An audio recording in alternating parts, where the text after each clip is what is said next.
I didn't find out my marriage was over because of a sudden, explosive argument.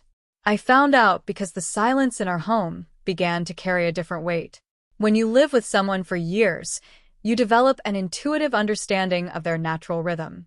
You know the sound of their footsteps on the stairs, the cadence of their breathing when they sleep, and the subtle, unspoken shifts in their daily mood before they even open their mouth to speak. My wife, Sarah, was someone whose patterns I knew by heart. We had built a comfortable, highly predictable life together over 5 years. It was not a perfect existence, but it felt solid, reliable, and safe. Then, overnight, the frequency of our life shifted. The warmth that had defined our quiet evenings dissolved, leaving behind a cold, analytical space where connection used to live. The turning point arrived on a rainy Tuesday at exactly 2 a.m. Sarah was away in Chicago for an annual industry conference. My phone vibrated on the wooden nightstand, a short, sharp buzz that broke the quiet of our dark bedroom. I reached for it, assuming it was an automated system alert from work or some unexpected family emergency. Instead, it was a text message from Sarah. It read, "Thinking of you. Are you sleeping well?" On the surface, it was a sweet, attentive message from a traveling spouse. But as I stared at the glowing screen, a cold sensation settled in my chest. The message felt entirely wrong. Sarah was never a late-night texter, especially not when she was supposedly exhausted from corporate seminars. Her typical communication from business trips was brief, functional, and sent during normal business hours. This text felt deliberate, a probe disguised as affection. That late-night message forced me to look backward, and when I did, the puzzle pieces of the last 3 months began to rearrange themselves. I started remembering the small, defensive adjustments she had made to her daily routine. Her phone, which used to sit haphazardly on the kitchen island, was now constantly turned face down. She had started taking her device with her to the bathroom, even just to brush her teeth. The casual, shared laughter over funny videos on our couch had completely vanished, replaced by a quiet, intense focus on her screen. Whenever I walked into the room, her thumbs would freeze, and the display would go dark with a swift, practiced motion. I had dismissed these details at the time, attributing them to work stress or natural fatigue. But doubt is a persistent poison. Once a single drop enters, it colors everything you see. Sleep became completely impossible that night.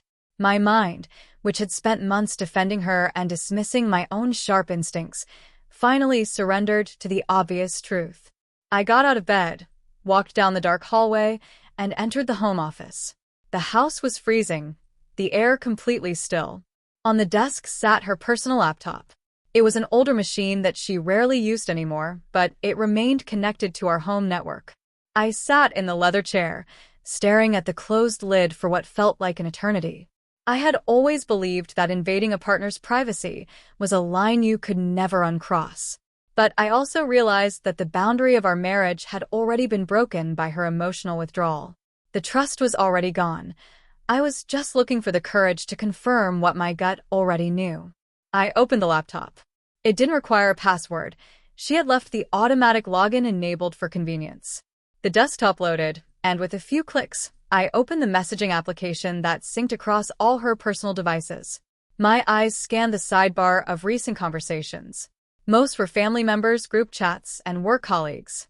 Then, my gaze landed on a name that didn't belong to any circle I knew, David. I clicked the thread. The messages stretched back for several months. At first, the exchange was strictly professional, centered around project deadlines. But gradually, the language began to soften. The formal greetings dropped away, replaced by late-night thoughts and personal disclosures. The shift was agonizing to read because it wasn't a sudden leap into betrayal. It was a slow, calculated erosion of boundaries, turning into secret lunches, afternoon drinks, and coordinated travel.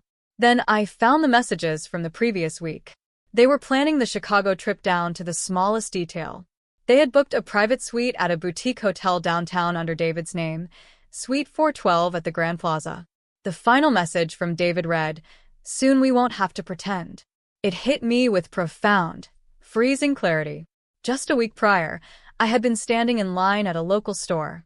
The woman ahead of me, Rachel, casually complained about her husband, David, who traveled constantly.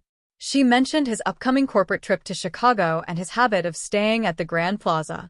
Standing there in the dark office, those pieces locked together with terrifying precision. Rachel had no idea what her husband was doing, and I had no idea what my wife was doing. Our worlds were being completely dismantled by the same two people in secret. I picked up my phone. Sarah's text was still open on the screen. My hands were perfectly steady as I typed. I'm awake. I'm looking at your laptop. I know about David, and I know about the Grand Plaza. I hit send. Minutes later, my phone rang. I answered on the first ring and waited. Sarah's voice was sharp, laced with defensive anger. What are you talking about? You're going through my things? You're acting crazy. She was attempting the classic defense, turning the accusation back on me. I'm not going to argue, Sarah, I said quietly. Suite 412. The Grand Plaza. You and David. The line went dead. Not a disconnect, but a sudden, absolute absence of sound. Her confidence evaporated. How do you know that? She whispered, her voice trembling in the dark hotel room. Did you follow me? She asked. I stayed completely quiet and calm then. It doesn't matter how I know, I said. But there's someone else who deserves to know. While she was speaking, I retrieved the contact information I had exchanged with Rachel at the store. I dialed Rachel's number on a second line, merged the calls, and waited. The phone rang twice before Rachel answered, her voice sleepy and confused. Hello. Rachel, I said clearly. This is the man you met at the home store last week. I'm on the line with my wife, Sarah. And she is currently in Chicago with your husband, David, in Suite 412 at the Grand Plaza. A suffocating silence descended on the three-way call. No one spoke. No one cried out. The absolute stillness was more devastating than any physical confrontation. After several seconds of pure, agonizing silence, I disconnected the call. I felt a strange, cold peace wash over me now. The next morning, I did not wait for her to return. I didn't want the performance of her tears, the desperate explanations, or the empty promises of counseling. When a relationship reaches this level of calculated deception, there is nothing left to salvage. I spent the morning packing my clothes, my books, and the few personal belongings that held meaning for me. On the dining room table, I placed a manila envelope. Inside were the signed divorce papers, along with a short handwritten note. I didn't lose you. I just stopped pretending that I hadn't already lost myself. The transition was not easy. For the first few months, the quiet of my new, small apartment felt deafening. When you excise a major part of your life, you're left with a massive, echoing void. But I quickly realized that void was a blank canvas for a completely fresh start.